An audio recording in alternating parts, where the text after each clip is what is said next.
Dear viewers, dear brothers and sisters, welcome to my channel, yours simply Leah.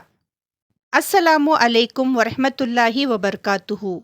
திருக்குர்ஆன் ஜூஸ் 16 சுருக்கம் கேட்கலாம். ஹாலா அலம். பிஸ்மில்லா இர்ரஹ்மான் நிர்ரஹீம்.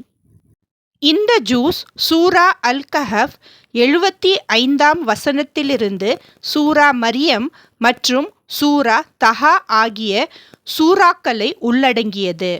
சூரா அல் கஹஃப் தொடர்ச்சி. மூசா அலைசலாம் மற்றும் ஹிதர் அலைசலாமின் கதை. மூன்றாவது முறையாக மூசா அலைசலாம் கேள்வி கேட்டதால் ஹிதர் அலைசலாம் அவர்களிடமிருந்து பிரியும் நேரம் வந்தது. பிறகு ஹிதர் அலைசலாம் தனது செயல்களின் காரணத்தை விளக்கினார்.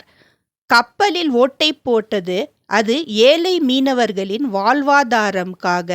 ஒரு கொடூர மன்னன் நல்ல கப்பல்களை பறிமுதல் செய்தான். அதனால் கப்பலில் ஓட்டை போட்டது அதை காப்பாற்றுவதற்கு மட்டும்தான். சிறுவனை கொலை செய்தது அவன் பெரியவனாகி பெற்றோருக்கு துன்பம் தரக்கூடியவனாக மாறுவான். ஆகையால் அல்லாஹ்வின் கட்டளையின்படி அல்லாஹ் அவர்களுக்கு நல்ல நேர்மையான குழந்தை கொடுக்க விரும்பினார். மேலும் ஹிதர் அலைசலாம் சுவரை இடித்தது அதற்கு காரணம் அது 2 எத்தீம் குழந்தைகளுக்கு சொந்தமானது. கீழே புதையல் இருந்தது.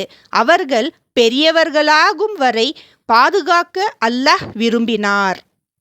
இவை அனைத்தும் அல்லாஹ்வின் கட்டளையால் செய்யப்பட்டவை. பாடம்: அல்லாஹ்வின் அறிவு எல்லாவற்றையும் விட உயர்ந்தது. மேலும் மன்னன் துல்கர்னைனின் கதை. துல்கர்னைன் என்ற நீதியுள்ள மன்னன் உலகத்தின் பல பகுதிகளை ஆட்சி செய்தவர். யாஜூஜ் மற்றும் மாஜூஜ் மக்கள் அநியாயம் செய்தவர்களாக இருந்தனர்கள். அவர்களை தடுக்க இரும்பும் செம்பும் கொண்ட ஒரு பெரிய சுவர் கட்டினார். இந்த சுவரும் அல்லாஹ்வின் கருணைதான் மக்களுக்காக. மறுமை நாளுக்கு முன் அந்த சுவர் உடையப்படும். மறுமை நாளும் நம்பிக்கையும். அல்லாஹ்வை மறுப்பவர்களின் செயல்கள் பயனற்றது. நம்பிக்கை வைத்து நற்செயல்கள் செய்பவர்கள் ஜன்னத்துல் ஃபிர்தௌஸ் பெறுவார்கள்.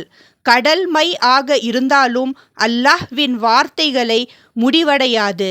கடைசி வசனம்: யார் அல்லாஹ்வை சந்திக்க விரும்புகிறார்களோ அவர்கள் நற்செயல்கள் செய்ய வேண்டும், ஷிர்க் செய்யக்கூடாது. சூரா மரியம் தொடக்கம். ஜக்கரியா அலைசலாமும் யஹ்யா அலைசலாமும். முதிய வயதில் இருந்த ஜக்கரியா அலைசலாம் அல்லாஹ்விடம் துவா செய்தார். அல்லாஹ் அவருக்கு யஹ்யா அலைசலாம் என்ற மகனை அருளினார். யஹ்யா அலைசலாம் சிறு வயதிலேயே நபியாக ஆனார். அவர் நல்ல குணம் உடையவர். மரியம் அலைசலாமும் ஈசா அலைசலாமும். மரியம் அவர்கள் அதிசயமாக தந்தை இல்லாமல் ஈசா அலைசலாம் அவர்களை பெற்றார். மக்கள் குற்றம் சொன்ன போது குழந்தை ஈசா அலைசலாம் தொட்டிலிலே பேசினார். நான் அல்லாஹ்வின் அடியானாவேன். அவர் எனக்கு வேதாங்கம் கொடுத்தார். என்னை நபியாக ஆக்கினார். மேலும் மற்ற நபிகளின் வரலாறு குறிக்கப்பட்டுள்ளது சூரா மரியமில். இதில் இப்ராஹிம் அலைசலாம், மூசா அலைசலாம், ஹாரூன் அலைசலாம், நபி இஸ்மாயில் அலைசலாம், இத்ரிஸ் அலைசலாம் ஆகியோரின் சம்பவங்கள் கூறப்படுகிறது. அனைத்து நபிகளும் ஒரே செய்தியை சொன்னார்கள்: ஒரே அல்லாஹ்வை வணங்குங்கள் என்று. அல்லாஹ்வுக்கு மகனுண்டு என்று சொல்வது மிக பெரிய பாவம் என்று அறிவுறுத்தப்படுகிறது. சூரா தாஹா தொடக்கம். அல்லாஹ் நபி ஸல்லல்லாஹு அலைஹி வஸல்லம் அவர்களிடம் கூறுகிறார்: இந்த குர்ஆன் உங்களுக்கு சிரமம் கொடுக்க அல்ல, நினைவூட்டலாக இருக்கிறது. நபி மூசா அலைசலாம் வாழ்க்கை சம்பவங்கள். துவா பள்ளத்தாக்கில் நபித்துவம் வழங்கப்பட்டது. கைத்தடி பாம்பாக மாறியது. கை பிரகாசித்தது. குழந்தை பருவம் நைலில் பெட்டியில் விடப்பட்டது. ஃபிர்அவுனின் அரண்மனையில் வளர்ப்பு. தவறுதலாக ஒருவரை கொன்றது. மதியனுக்கு சென்று வாழ்ந்தது. ஃபிர்அவுனை எதிர்த்து பிரசாரம், மந்திரவாதிகளுடன் போட்டி, கடல் பிளந்து பனி இஸ்ராயில் கடந்து சென்றது. ஃபிரவுன் மற்றும் அவன் படை மூழ்கியது. தௌராத் வழங்கப்பட்டது. மன்னு மற்றும் சல்வா உணவாக கொடுக்கப்பட்டது. கன்றுக்குட்டி சிலையை வணங்கியது பனி இஸ்ராயில். சாமிரி ஏமாற்றம், சிலை எரித்து சாம்பலை கடலில் வீசியது. இறுதி பாடங்கள். கியாமத் நாள் வரும். ஆதம் அலைசலாம் மற்றும் ஷைத்தானின் ஏமாற்றம். ஆதம் அலைசலாம் தௌபா ஏற்றுக்கொள்ளப்பட்டது. அல்லாஹ்வை அதிகமாக புகழுங்கள். உலக அலங்காரத்தை நோக்கி ஆசைப்படாதீர்கள். உங்கள் குடும்பத்தினருக்கு தொழுகையை கட்டளை இடுங்கள்.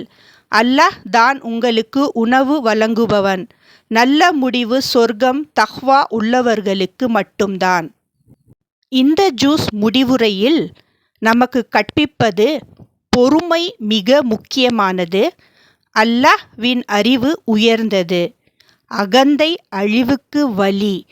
நம்பிக்கை மற்றும் நற்செயல்கள் சொர்க்கத்திற்கு வழி. உலக வாழ்க்கை தற்காலிகமானது. அல்லாஹ் நம்மை நல்ல வழியில் நடத்துவானாக. ஆமீன். Dear viewers, dear brothers and sisters, நண்பர்களே, தயவு செய்து இதை அதிகமானவர்களுக்கு பகிருங்கள். உங்களின் பலர் என் ஜூஸ் சுருக்கங்களுக்கு லைக் செய்யவும் ஷேர் செய்யவும் மறந்துவிடுகிறார்கள். இதை பகிர்வது ஒரு பெரிய நன்மையாகும். இது ஒரு சதுகாய ஜாரியா, நிரந்தர நட்பணியாகும். நீங்கள் பகிரும் ஒவ்வொரு முறையும் அதை வாசித்து பயன்பெறும் ஒவ்வொருவரின் நன்மையிலும் உங்களுக்கும் பங்கு கிடைக்கும் இன்ஷா அல்லாஹ். அல்லாஹ் அனைவருக்கும் நன்மை அளிப்பானாக. ஆமீன்.